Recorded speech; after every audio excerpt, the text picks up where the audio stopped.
Thanks very much, Justice Lafoy, and thanks very much for the kind invitation to address the Assembly this morning. I am very pleased and privileged to do so.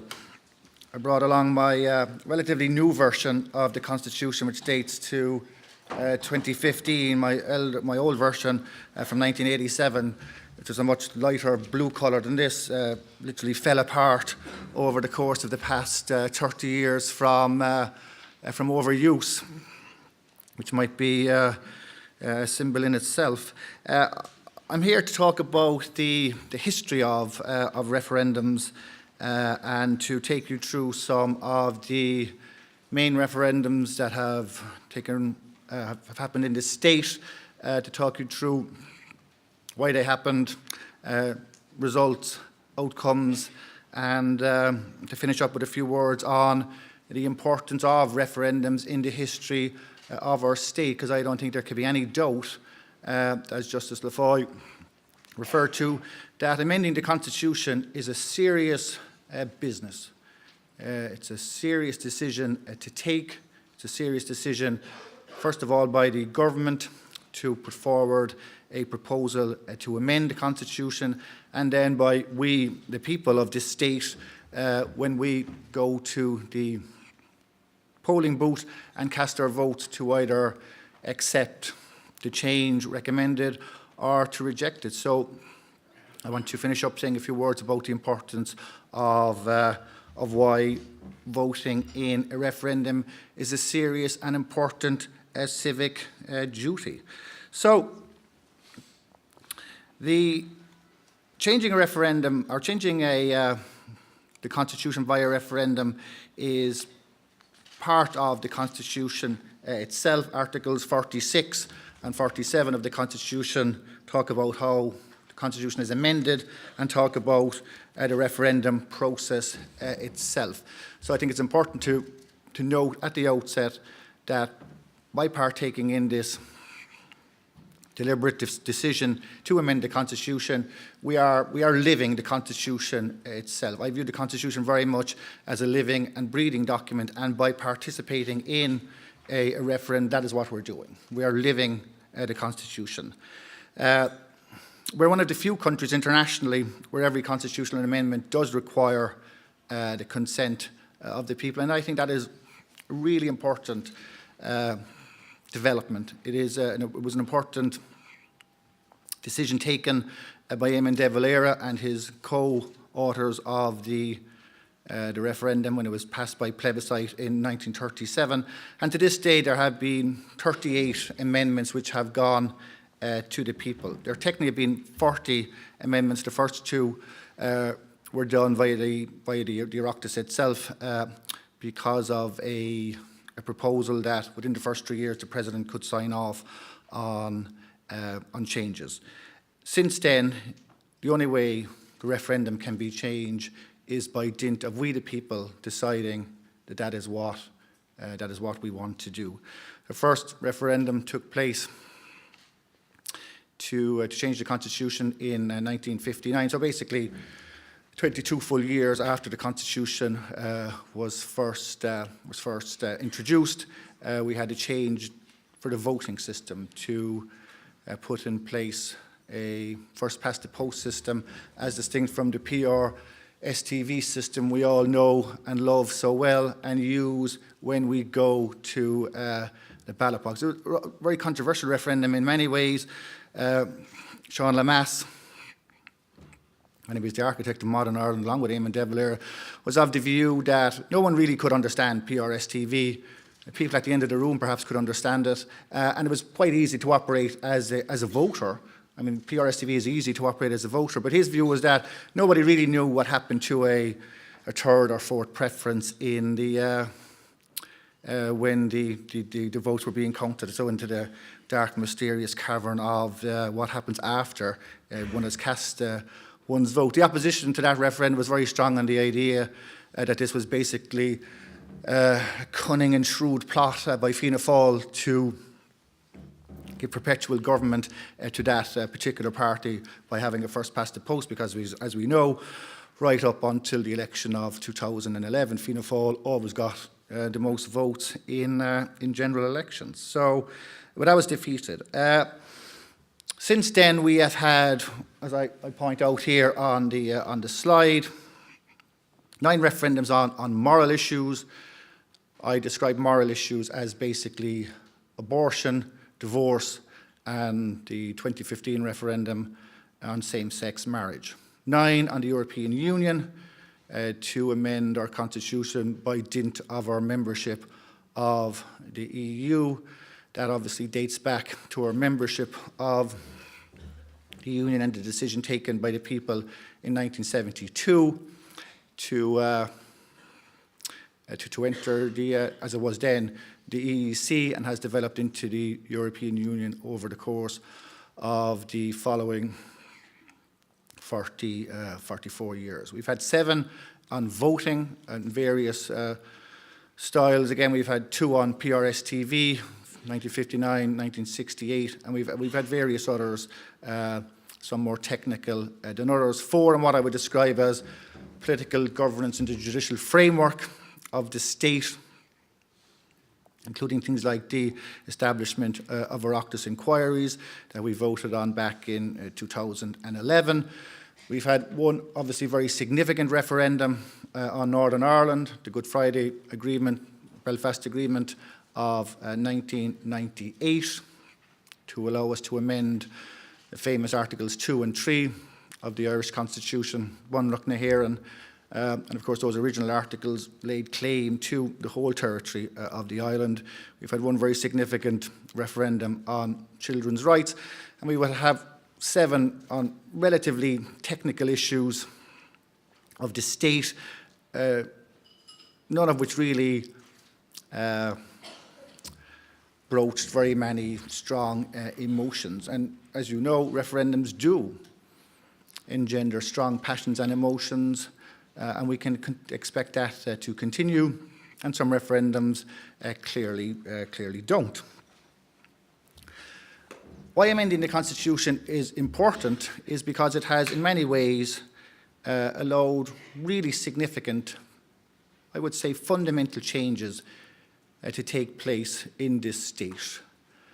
These include our ability to play a full part in the process of European integration, 1972, the original referendum, 1987, a referendum that the then government certainly did not want to have, did not expect to have to put to the people. That is part of the famous Crotty judgment, a 3-2 decision of the then Supreme Court, that to enter the Single European Act, as it was then, would require a constitutional referendums. The state papers for 1987 recently released, and in the newspapers over the Christmas period, show quite clearly that the then Taoiseach, Charles J. Haughey, was absolutely, depends on what adjective one wants to use, but appalled at the idea of having to have a referendum on this, on that issue.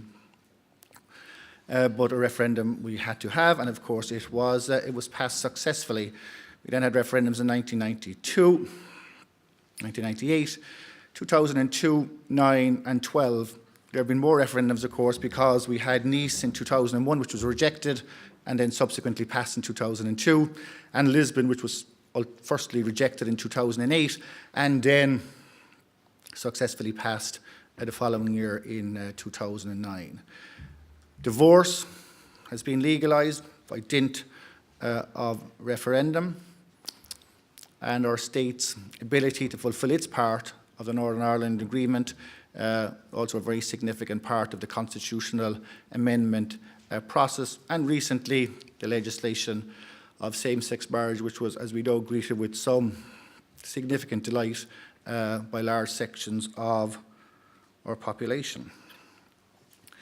We have had 4 repeat referendums where the proposal the people have been asked to vote for in the first place has initially been rejected, and we have been asked as the people to go again.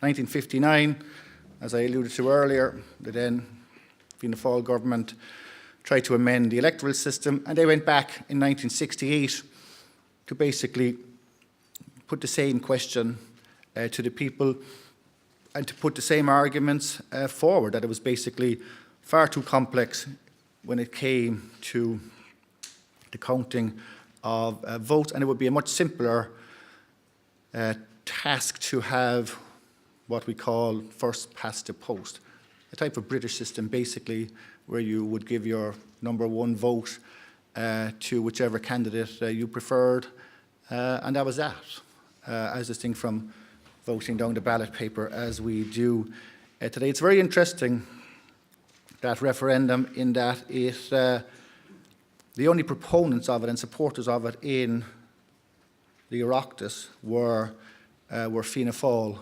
And there is a trend in referendums that if there is not wider support in the Oireachtas, there is a very strong chance that the people will reject their proposal. And I'll come back and say a few words about that at the finish. The 1968 proposal, as I put in the papers in the appendix on the results of referendums, was defeated far more substantially than the 1959 referendum.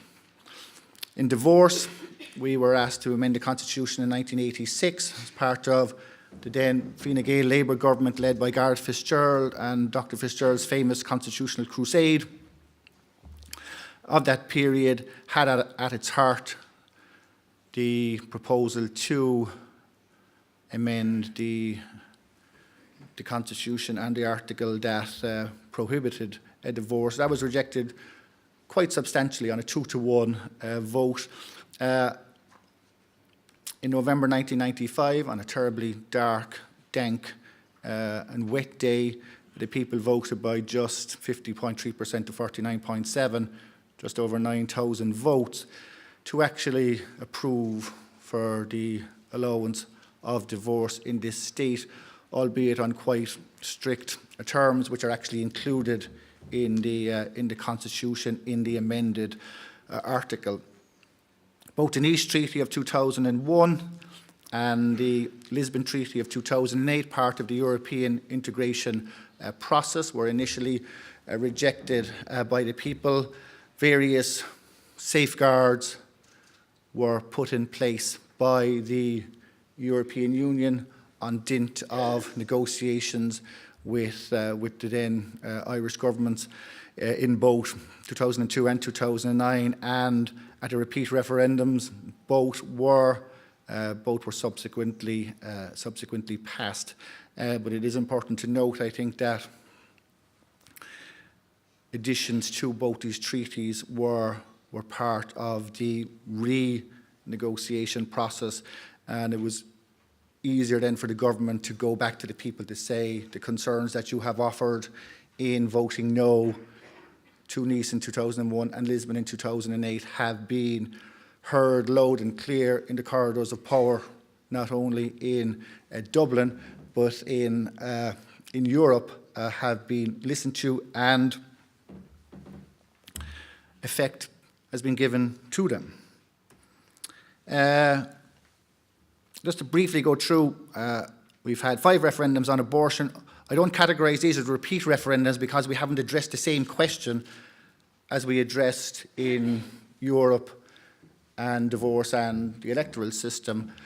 We have had, obviously, the very radical 1983 referendum, the 8th Amendment, which I know you've spent significant amounts of time discussing. We had 3 in 1992 after the famous X case judgment of earlier that year, and we had those 3 were obviously the substantive issue in relation to suicide as a causation for the allowance of an abortion, and the right to travel and the right to information readily and freely available in another state.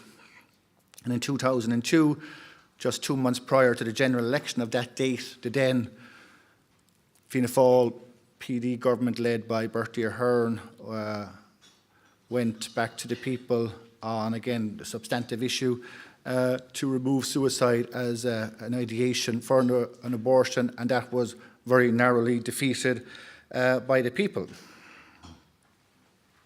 I know my colleague Professor Marsh from Trinity is going to talk about referendums in Ireland on the same day, but that's just a brief table to outline those referendums which have taken place on the same day. You can see in 1968, Dáil constituencies in the electoral system, 72, recognition of religions and votes at 18, adoption and Seanad reform in 1979. I won't go through them all, but there have been a number of occasions. The Seanad reform constitutional amendments are interesting. We've obviously had again two of them. The first one is very interesting because it was passed on a very small turnout, but effect has never been given to that decision by the people to change the constitution, and I think that is an issue in and of itself which should be thought about very carefully. I mean, it's one thing to ask the people to amend the constitution, and then when the constitution is amended and no effect is given to it, that I think has serious implications for the process of referendums in this country and how they are run, and I will be discussing that later today. So, to conclude, Article 46 and the use of it over the referendums, the 38 referendums that we have had, is, I would argue, a pretty powerful check on governments who might have wanted to make changes that do not have broad support across the political spectrum. In the paper, I point to the failure of referendums to pass when there is only government support in the Oireachtas for that proposal. We might look at PRS-TV, we might look recently at the defeat of the Seanad referendum, where the government was the prime driver of that proposal, and all the other opposition parties were in effect against. We might look at the abortion referendum of 2002. There's also an interesting point there in that the junior partner in that government, the PDs, were very unhappy, and many of them openly stated that they would be voting against the referendum that their own government brought to the people. And finally, the requirement that no changes to the Constitution can be made without a referendum, I think certainly enhances the status of the Constitution amongst we the people, as the contents of this little blue book remain under our control. I think that is the most important thing I wanted to state today, in that changing the Constitution is it is clearly a tremendous responsibility of civic duty to do so, because this is how we live our lives. My view is that constitutions are signposts, lighthouses for how states should operate. This is what the founders of the American Constitution, Thomas Jefferson, looked at in the late 1700s, in the famous Bill of Rights added to that Constitution. And when we look at referendums and why they've taken place, I think what the most important thing we can take out of it is that at the end of the day, this document remains under our control and should continue to do so. Thank you very much.